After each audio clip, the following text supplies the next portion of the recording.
తమ్ముడు అయితే బయట పెయింటింగ్ వేస్తున్నాడు, వెళ్ళి చూసేసి వద్దాము. ఏం చేస్తున్నావు ప్రజ్జు?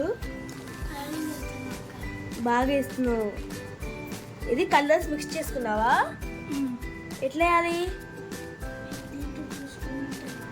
ఇది ఎలా ఉంది? ఓకే. నువ్వు దీంతోనే వేస్తున్నావా? వావ్. అయ్యి అక్కడ క్లౌడ్ కి గ్రే కలర్ ఉంది కదా, మనం ఏం చేసావు? నీ కాడ వైట్ ఉంది కదా, మనం ఏం చేసావు? బ్లాక్ అండ్ వైట్ మిక్స్ చేస్తే గ్రే కలర్ వచ్చింది అక్క. ఓకే. మన ఆరెంజ్ కలర్ లేదు, ఏం చేసావు? Orange colour red and blue yellow కలర్తో ఆరెంజ్ కలర్ వచ్చింది. ఓకే ఓకే, బాగుంది.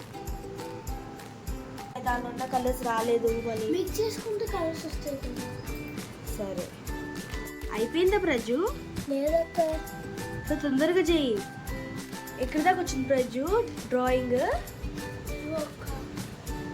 ఓన్లీ ఆ బాస్కెట్కి వేస్తే అయిపోతుందా? సరే, తొందరగా వెయిట్ చేస్తున్నారు అందరూ. మా తమ్ముడు అయితే ఫస్ట్ టైం వేస్తున్నాడు క్యాన్వాస్ మీద. ఎప్పుడు పేపర్ మీదనే ట్రై చేస్తాడు, కానీ ఇప్పుడైతే ఫస్ట్ టైం క్యాన్వాస్ మీద ట్రై చేస్తున్నాడు. సో అడుగుదాం ఎలా ఉంటుందో. అయిపోయిందా ప్రజ్జు? అయిపోయిందక్క. ఫైనలీ అయితే ఇలా ఉంది. సో ఎలా ఉందో కమెంట్ చేయండి. బాగుంది ప్రజ్జు, కానీ ఇంకొంచెం ఇంప్రూవ్ అవ్వాలి, ఓకేనా? ఫస్ట్ టైం కదక్క. మాకైతే వర్షం పడింది. సో మీకు పడుతుందా లేదా కమెంట్ చేయండి. నా పెయింటింగ్ ఎలా ఉందో కమెంట్ చేయండి. Like, share, subscribe. It's me Niharika.